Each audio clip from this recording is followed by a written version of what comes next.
호흡과 영양 섭취는 우리 생존의 아주 필수 조건입니다.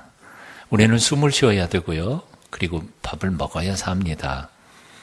그러나 숨이나 붙어있는 인생을 살려면 이 두 가지 가지고 충분할지 몰라도 적어도 건강한 인생, 건강한 보람찬 인생을 살아가는 데 있어서는 이 두 가지 가지고는 부족합니다. 하나 더 붙어야지 뭐예요? 운동해야 되죠. 운동해야 합니다. 운동을 해서 몸이 튼튼해야 자신의 인생을 건강하게 그리고 보람찬 인생을 활기차게 살아갈 수 있는 법입니다. 영혼도 마찬가지입니다. 건강하고 보람찬 신앙생활을 하기 위해서는 영혼의 호흡인 기도와 그리고 영혼의 양식인 말씀만 먹어가지고는 부족합니다. 겨우 목숨이나 붙어있는 그런 신앙생활을 하려면 그 정도면 되겠지만 그러나 적어도 비전과 꿈을 가지고 보람 있는 신앙생활을 하는 데 있어서는 영혼의 운동인, 영적인 운동인 사랑의 실천이 필요합니다. 한번 따라해 보실래요? 사랑의 실천. 몸으로 움직여야, 운동해야 몸이 건강해진다는 것이죠. 2000년 전에 갈라디아 교인들은 머리로는 혹은 지식으로는 구원에 대한 이야기를 많이 들었던 것 같습니다. 율법에 매였었습니다. 그러다가 보니까 신앙의 파워가 없었습니다. 예루살렘에서 몰래 파송된 것도 아니었죠. 몰래 들어와서 그들의 신앙을 속살거리다가 보니까 그만 십자가의 복음까지도 포기할 수밖에 없을 만큼 그렇게 연약한 신앙인들이 되어버리고 말았습니다. 100여 년 전에 이 땅에 우리가 힘이 없음으로 해서 일본 사람들에게 이 땅을 그냥 내어줄 수밖에 없었습니다.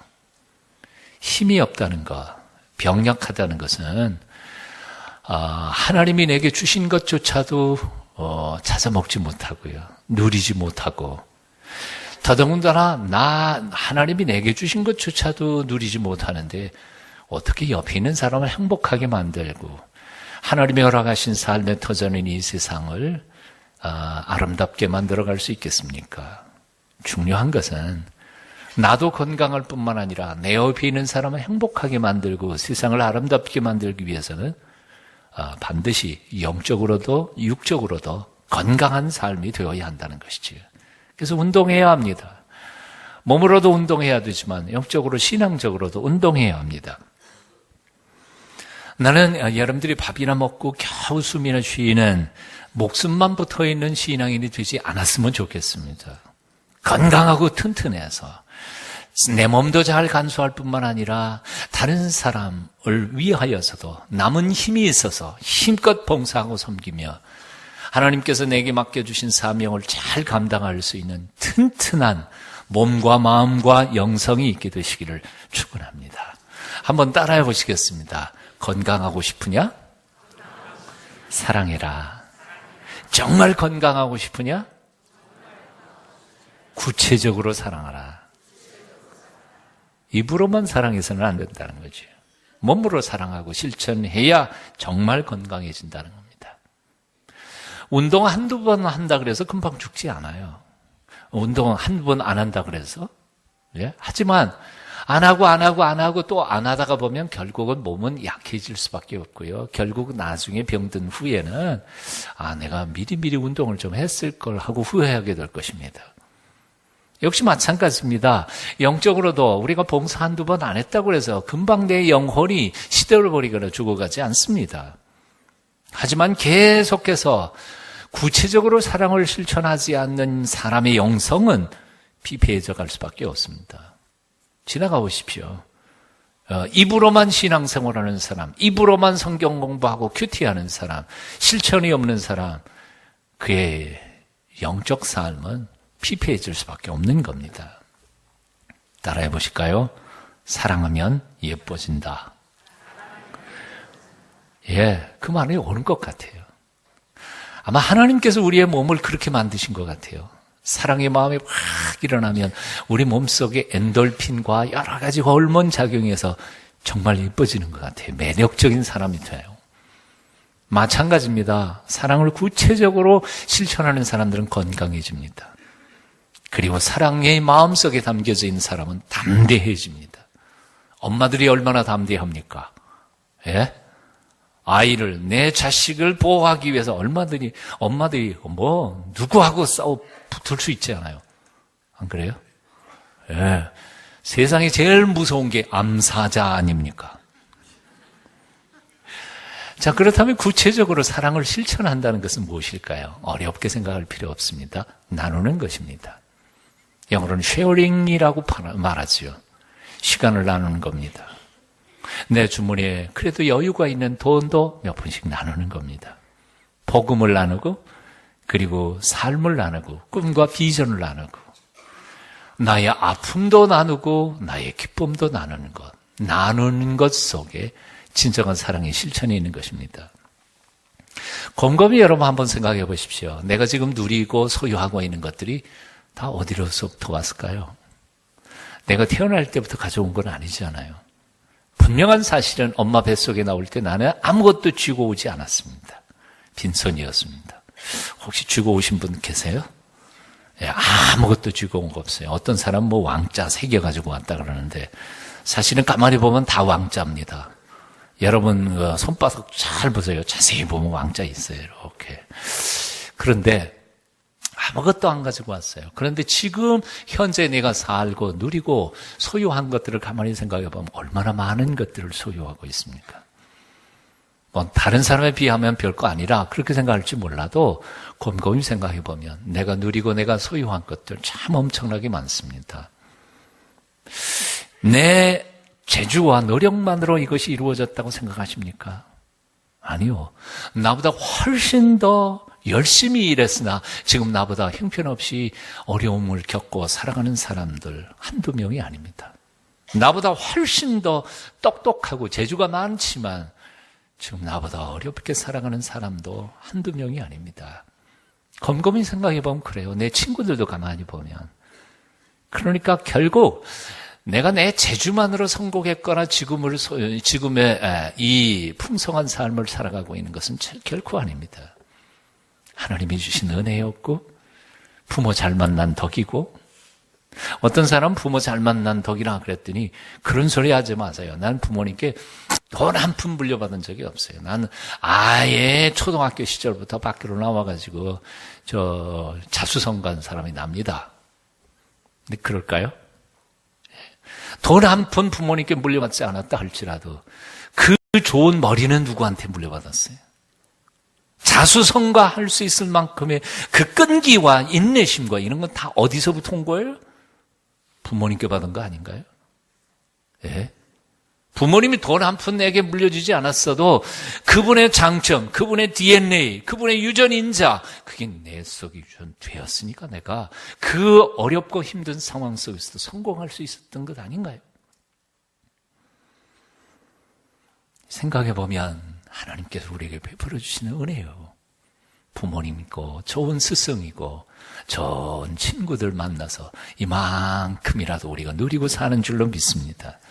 그래서 다윗은 이런 고백을 했습니다. 내게 주신 하나님의 은혜를 무엇으로 보답할꼬? 무엇으로 보답할꼬? 자신의 인생을 깊이 생각하는 사람은 자신이 누리는 것들에 대하여 당연하다고 생각하지 않습니다. 감사합니다. 고마워요. 기꺼이 이런 사람들은 다른 사람과 자기 것을 나눌 줄 압니다. 나누는 것은 선택사항이 아니라 의무사항이라고 생각합니다. 나누는 것을 낭비라고 생각하지 않습니다. 오히려 내게 주신 풍성한 축복에 대한 당연한 보답이라고 생각합니다. 이게 성숙한 신앙인의 마땅한 모습입니다. 나누는 삶을 통하여 우리는 오히려 더 큰 기쁨과 감격과 의미를 찾습니다. 한번 따라해 보실래요? 내게 주신 모든 은혜를 무엇으로 보답할까? 날마다 이런 아름다운 감사와 기쁨과 그리고 이런 고백, 이런 의문으로 한평생 살아가시게 될 때 여러분의 인생은 정말 복된 인생을 살게 되실 것입니다. 어느 축구팀 감독에게 신문기자가 이렇게 물었다고 합니다. 축구가 국민 체력 단련에 어느 정도 공헌했다고 생각하지 않으십니까? 감독이 대답했습니다. 아무런 공헌도 하지 않았다고 생각합니다. 놀라는 기자에게 그가 이렇게 말했다 그러지요. 축구는 운동장에 있는 22명의 선수들에게는 절대적으로 쉼이 필요하다는 것을 가르쳐주고, 관중석과 TV 앞에 앉아있는 모든 수십만 명의 사람들에게는 절대로 운동이 필요하다는 사실을 가르쳐줄 뿐입니다. 되게 어려웠던가 보네요, 여러분. 축구 그 자체가 인간의 체력 단련에 무슨 도움을 줬겠냐? 도움 준 거 하나도 없다는 거예요. 단지 뭘 가르쳤냐면 축구 선수들에게는 휴식이 필요하다. 정말 그런 것 같아요. 프로 축구 선수들 중에 다리 안 부러진 사람이 있어요? 온몸이 상처 투성이에요. 언젠가 하면 농구 선수 한번 본 적이 있는데요. 뭐 다 아프대요, 다. 머리끝부터 발끝까지. 프로로 하는 거는 쉬운 건 아닌 것 같아요. 그냥 즐기는 게 좋죠. 교회도 마찬가지인 것 같습니다. 많은 성도들이 몸으로 봉사하기보다는 눈과 귀로 구경만 합니다. 관중석에 앉아 선수들이 뛰는 것을 경기로만 보고 있는 군중들하고 똑같습니다. 훈련받은 것을 가르치려고 하지 않고 배운 것을 실천하려고 하지 않습니다. 들은 십자가의 복음을 다른 사람에게 전하지 않습니다. 그저 연극 한 편 딱 보고 돌아가는 관객처럼 오늘날의 현대의 그리스도인들은 타락해버리고 말았습니다. 여러분, 이 대학로에 소극장 많잖아요. 비슷해요. 주일날 와가지고 연극 한 편, 서목사 딱 하나 보고 구경 한번 잘했네. 그러고 가. 그래서 오늘날 현대 교회 안에는 사람들은 많은데 변하는 일은 아무것도 없습니다. 아무 일도 바뀌는 게 없어요. 세상도 바꿔지지 않고 자기 자신도 안 바꿔집니다. 2000년 전 예수님의 제자 12, 그 중에 하나 실패한 거 치고 11명은 로마 제국을 뒤집어 바꿔놨는데 오늘 왜 이렇게 무력해요? 구경만 하니까요. 머리로만 믿음의 신앙생활을 하니까요. 몸으로 움직이지 않으니까요. 당연한 노릇이지요. 사랑을 여러분, 구경만 하지 않기를 바랍니다. 이제 일어나 일하십시오. 봉사하십시오. 나누십시오. 사랑한다고 말하십시오. 말만 할 게 아니라 그들 사랑의 구체적인 수고를 실천하십시오. 어떤 우울증 환자가 유명하다는 한 정신과 의사를 찾아갔습니다. 환자의 상태를 진단한 의사가 이렇게 말했다고 합니다. 당신에게 아주 특별한 처방전을 내리겠습니다. 이 말대로만, 무조건 내 말대로만 따라하면 2주 안에 당신은 건강해질 것입니다. 내 처방전대로 따를 수 있겠습니까? 환자가 이렇게 말했습니다. 하겠습니다. 건강할 수만 있다면 뭐든지 하겠습니다. 무슨 약이라도 다 지어주십시오. 잘 먹겠습니다. 의사가 이렇게 말했습니다. 당신에게는 약은 필요 없습니다. 다만 내일 아침 일찍 일어나 오늘 어떻게 하면 다른 사람을 행복하게 만들까, 기쁘게 해줄 수 있을까만을 곰곰이 생각하고 그중에 한 가지만이라도 구체적으로 그 하루에 실천해 보도록 하십시오. 당신은 2주 안에 건강해질 것입니다. 오늘날 많은 환자들에게 정말 실제로 약이 그렇게 많이 필요하지 않다는 겁니다. 우리 교회 유태호 박사님도 똑같은 얘기 하잖아요. 정말 약이 그렇게 필요한 게 아니에요. 밥만 잘 조절해서 먹고 운동 제대로 하면 거의 대부분의 오늘날 현대인들의 질병은 낫는다는 거예요. 그런데도 사람들은 오늘날 그저 좋은 약, 좋은 음식, 좋은 의사만 찾습니다. 그리고 자신을 아무것도 하지 않습니다. 특효약 단 한 번에 모든 문제를 팍 풀어버릴 수 있는 그런 특효 비밀이나 특효약을 찾고 있습니다. 알키메데스가 그런 말을 했다지요. 임금님이 수학을 배우는데 너무 어려워요. 그러니까 이거 좀 쉽게 배울 수 있는 방법이 없나? 그랬더니 웃으면서 이렇게 말했다는 거죠. 예, 배우면은 왕도가 따로 없습니다. 저 경복궁 가보십시오. 왕이 올라가는 계단 따로 있죠. 신하가 가는 데가 따로 있습니다. 왕궁, 궁궐에는요, 왕만이 다닐 수 있는 길이 따로 있어요. 하지만 공부하는 데에는 그런 길이 따로 없어요. 공부는 임금님도 어떻게 해요? 외워야 돼요. 읽어야 돼요. 예? 암기해야 돼요. 딴 방법이 없다는 거예요. 공부에 왕도가 없듯이 건강한 인생에도 그런 왕도가 따로 없습니다. 땀 흘려 수고하고 운동하는 이들만 건강하고 위대한 보람찬 인생을 살아갈 수 있는 법입니다. 쉽게 예수 믿는 방법 찾지 마십시오. 그런 길은 없어요. 예? 그냥 단번에 어떻게 대박을 터뜨리는 크리스찬의 삶 없어요. 차근차근히 공부하고 기도하고 하나님께서 주신 믿음대로 봉사하고 섬기고 나아가 전도하고 거기에서 나의 믿음은 차츰차츰 건강해져가고 커가는 것이지. 구세군의 창시자 윌리엄 부스는 아주 젊은 시절에 병약한 사람이었다고 합니다. 청년기에 그가 병원을 찾아갔더니 의사 선생님이 놀라서 이렇게 말했다는 거죠. 충격적인 말이었습니다. 이런 몸 상태로 계속 그렇게 봉사하다가 보면 당신은 1년 안에 죽을지도 모릅니다. 1년 이상 살 가능성이 별로 없어 보입니다. 그러니 무조건 쉬십시오. 휴식만이 최고의 묘약입니다. 윌리엄 부스가 어떻게 했을까요? 그 말에 위축되지 않았습니다.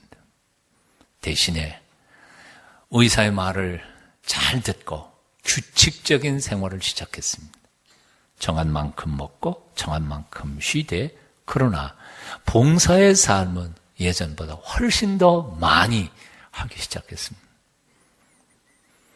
그 주위의 사람들의 걱정, 근심은 말끔히 씻고, 그때 당시에 그 생존율이라고 그럴까요? 예. 한 40세 내지 50세면 거의 다 대부분의 사람들이 죽는데 그 사람은 83세까지 장수하면서 봉사하고 섬겼다고 합니다. 몸 아프다고 포기하지 마십시오, 봉사를. 봉사와 섬기면 오히려 건강의 비결입니다. 장수의 비결입니다. 나누십시오. 그리고 섬기십시오. 조금이라도 여유가 있다면 여러분 주머니에 있는 돈도 좀 나누십시오. 시간에 짬이 있다면 시간도 짬을 내서 다른 사람을 위로하고 격려하고 함께 같이 놀아주십시오. 요즘 참 재미있는 유행어가 나왔더라고요. 집사보다 권사보다 장로보다 높은 직분이 있대요. 뭐예요? 목사 아니고요. 밥사. 밥을 사면 최고의 리더십이 발휘된다는 거예요. 밥 사는 사람이 최고예요. 교회에서 직분을 받았으면서도 밥도 한 끼 안 사는 사람, 그 사람 리더십 별로 그렇게 인정 안 한다는 거예요. 오늘부터 밥 사기 시작해 보십시오. 존경하는 사람이 줄줄 따를 겁니다. 교회 안에서 자원봉사 시작하십시오. 일을 시작하십시오. 여러분의 얼굴에서 생기가 돌 것입니다. 젊어질 것입니다. 장수할 것입니다. 꼭 약장수 쳐다보는 것처럼 저를 쳐다보는데 이건 분명한 말씀이에요. 2000년 전 데살로니가 교회는 수많은 환란 중에서 아주 모범적인 교회로 소아시아 전 세계 지역에 알려졌던 교회였습니다.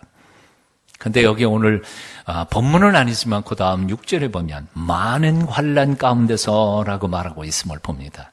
그러니까 데살로니가 교회가 환경이 좋아서 조건이 좋아서 모범적인 교회가 된 게 아닙니다. 수많은 환란과 역경 속에서 그것을 잘 딛고 이겨서 모범적인 교회가 된 것이죠.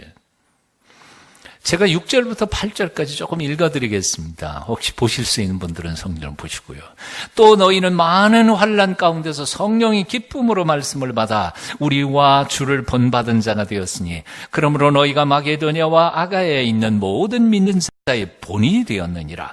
주의 말씀이 너희에게로부터 마게도냐와 아가야에만 들릴 뿐 아니라 하나님을 향하는 너희 믿음의 소문이 각처에 퍼졌으므로 우리는 아무 말도 할 것이 없노라.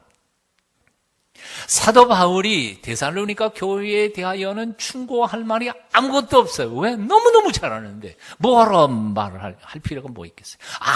아무 말도 할 말이 없어요. 너무너무 잘하니까. 조건 좋아서? 환경이 좋아서? 아니요. 많은 환난 가운데서. 여기 첫 번째 비결이 나옵니다. 많은 환난 가운데서 성령의 기쁨으로 말씀을 받아. 한번 따라해 보실래요? 많은 환난 가운데서 성령의 기쁨으로 말씀을 받아. 이게 첫 번째 모범적인 교회 성도들이 되는 비결이었습니다. 오늘날 크리스찬들은 거꾸로 행하는 것 같아요. 살기 너무 힘드니까 오늘 교회 못 나가겠다. 먹고 살기도 바쁜데 언제 성경 공부할 시간이 있어요?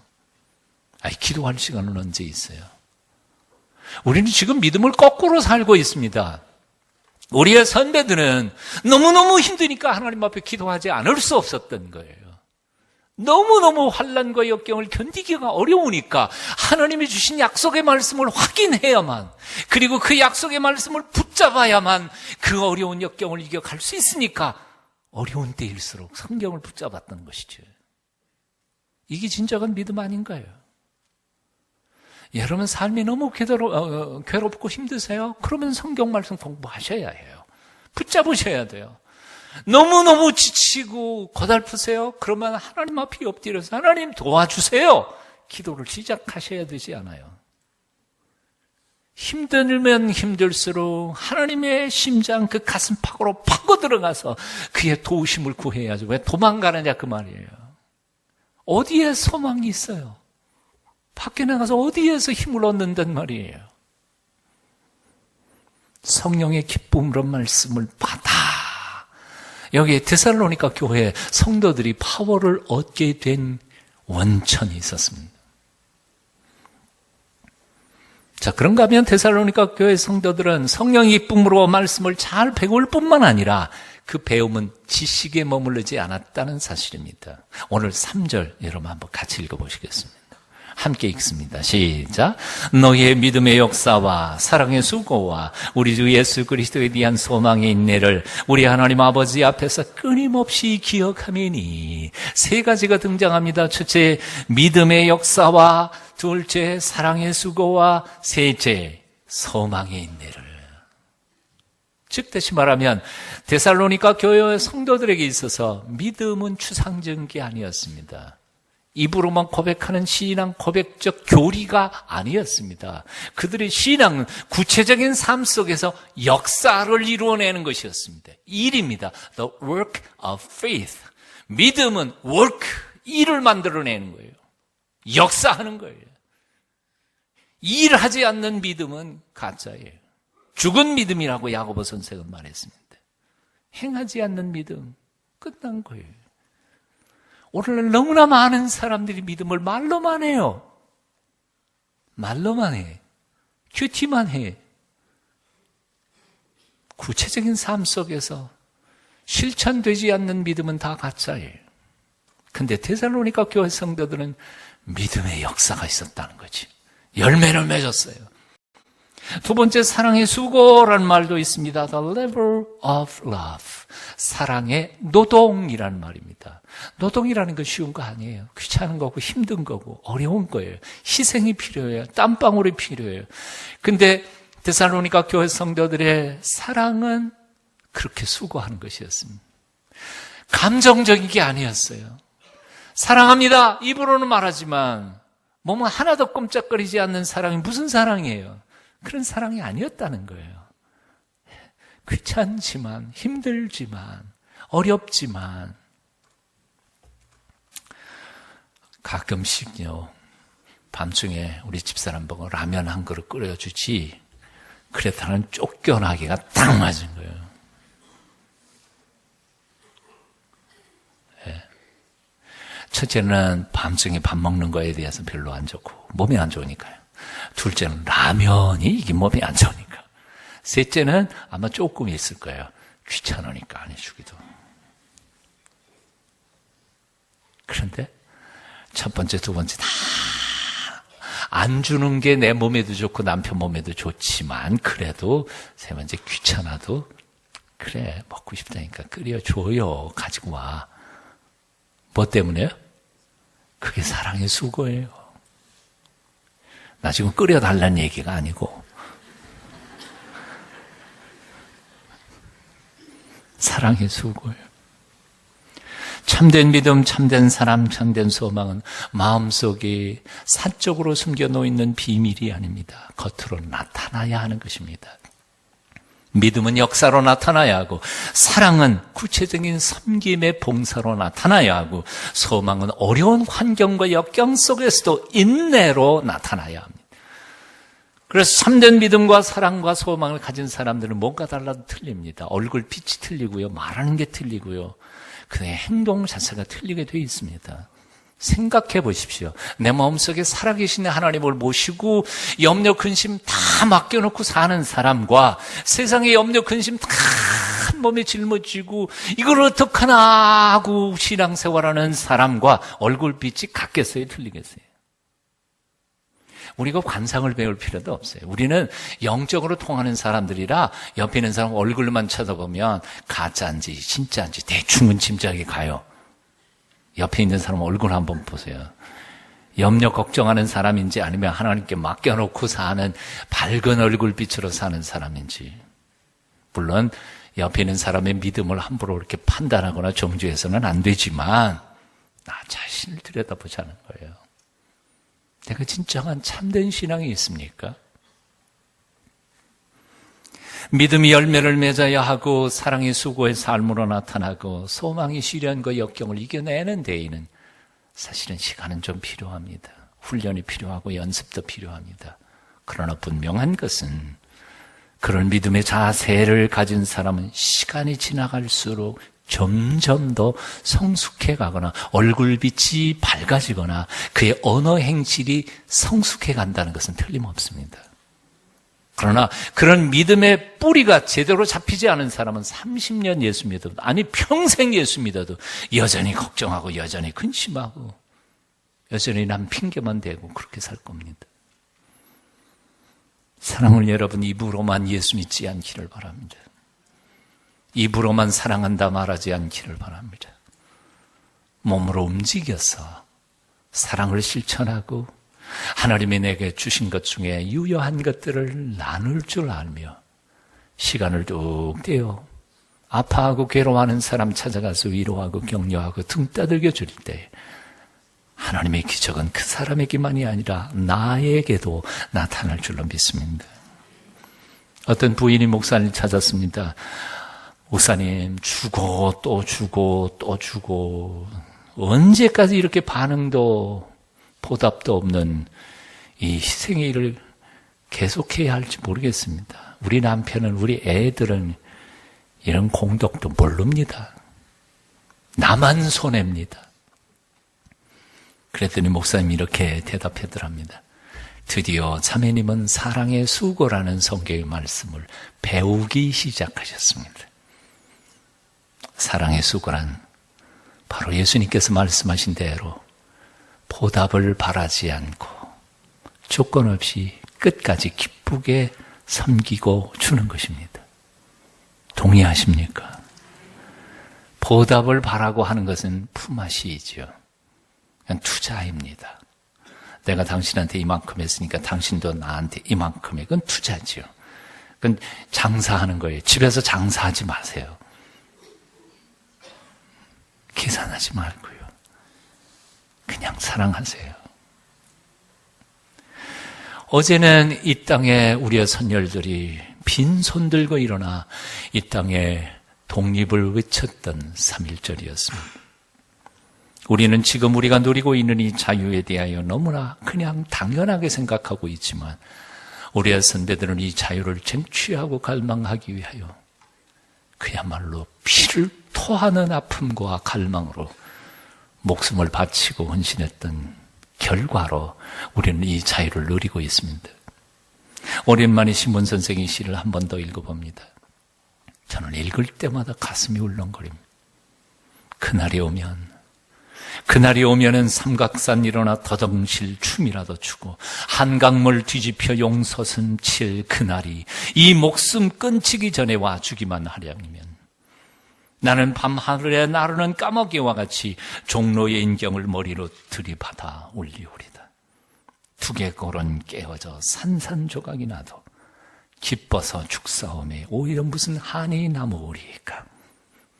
그날이 와서 그날이 와서 육조 앞 넓은 길을 울며 뛰며 뒹굴어도 그래도 넘치는 기쁨에 가슴이 미어질 듯하거든 드는 칼로 이 몸의 가죽이라도 벗겨서 커다란 북을 만들어 둘쳐매고는 여러분의 행렬에 앞장서오리다.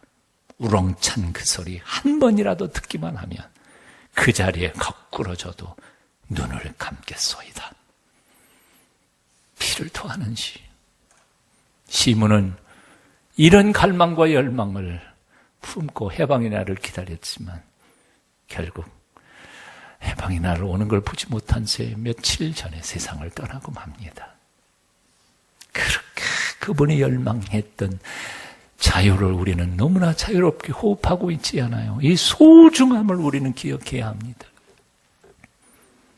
백범김구 선생의 일지에 만일 하나님이 내게 묻기를 내 소원이 무엇이냐 묻는다면 나는 조선의 독립이라고 말하겠습니다. 만일 하나님이 두 번째로 내 소원이 무엇이냐 묻는다면 나는 또 조선의 독립이라고 말하겠습니다. 세 번째로 하나님이 또다시 내게 내 소원이 무엇이냐 묻는다면 나는 또 그때에도 조선의 독립이라고 말하겠습니다. 나는 조선의 독립을 위하여 밥을 먹고 조선의 독립을 꿈꾸면서 잠을 잡니다. 세상에 그 어떤 것도 저절로 얻어지는 것은 하나도 없습니다. 여러분 밥상 앞에 있는 밥 한 그릇, 된장국 한 그릇도 누군가는 그걸 끓여야 했습니다. 하물며 이 조국의 자유함과 그리고 이 아름다운 강산 거저 얻은 것입니까? 여러분들이 점심을 저 식당에 가서 따뜻한 점심을 잡수시죠. 적어도 그 점심을 마련하기 위해서는 아침 새벽까지 그 식당에 가서 적어도 20명, 30명이 여러분의 밥을 하고 국을 끓이고 대접을 합니다. 적어도 마음속에 당연하다고 생각하지 않았으면 좋겠습니다. 그리고 가끔은 그들의 수고에 고맙다고 말 좀 표현 좀 했으면 좋겠습니다. 그리고 더 나아가서 1년에 최소한 한두 번이라도 설거지라도 한번 하겠다. 그런 결심으로 사랑의 수고를 결단하실 수 있는 여러분 다 되셨으면 좋겠습니다. 여러분은 차를 쉽게 몰고 가서 주차장에 대고 갑니다. 예배 끝나고 또 몰고 갑니다. 그러나 그 배후에는요. 추운 겨울에는 영하 10도. 그 추운데 개처럼 덜덜 떨면서 최소한 4시간, 5시간 그 밖에서 떨고 있는 주차 봉사자들의 봉사를 생각해 보신 적이 있으십니까? 최소한 그들에게 고마운 마음 품고 한두 번은 너무너무 고맙다고 하다못해 주머니에 초콜릿이라도 하나 사가지고 갖다 안기면서 그들이 기쁨으로 일할 수 있도록 격려 좀 해주셨으면 좋겠습니다. 그리고 할 수만 있거든 여러분도 그 자리에서 1, 2년쯤은 봉사하셨으면 좋겠습니다. 그럴 때 비로소 교회를 위하는 게 아니라 자신의 영성이 살고 자신의 가정과 우리가 소속된 이 공동체가 건강한 공동체로 거듭나게 될 줄로 믿습니다. 올 2014년이 한 해 여러분이 귀로만이 아니라 눈으로 보고 구경하는 것만이 아니라 몸으로 사랑의 수고를 감당함으로 여러분의 몸과 그리고 영혼이 성숙해서 보람찬 위대한 신앙생활을 할 수 있게 되기를 축원합니다. 기도하겠습니다. 하나밖에 없는 외아들까지 기꺼이 내어주실 만큼 우리를 죽도록 사랑하신 하나님, 그 사랑 온전히 배우기를 원합니다. 말로만이 아니라 몸으로 사랑할 수 있는 비결을 배우게 하여 주시옵소서. 사랑의 터전으로 두신 이 땅, 이 나라, 이 교회, 내 가정, 아름다운 이 강산, 사랑으로 지켜가는 저희가 되도록 인도하여 주시옵소서. 예수님 이름으로 기도합니다.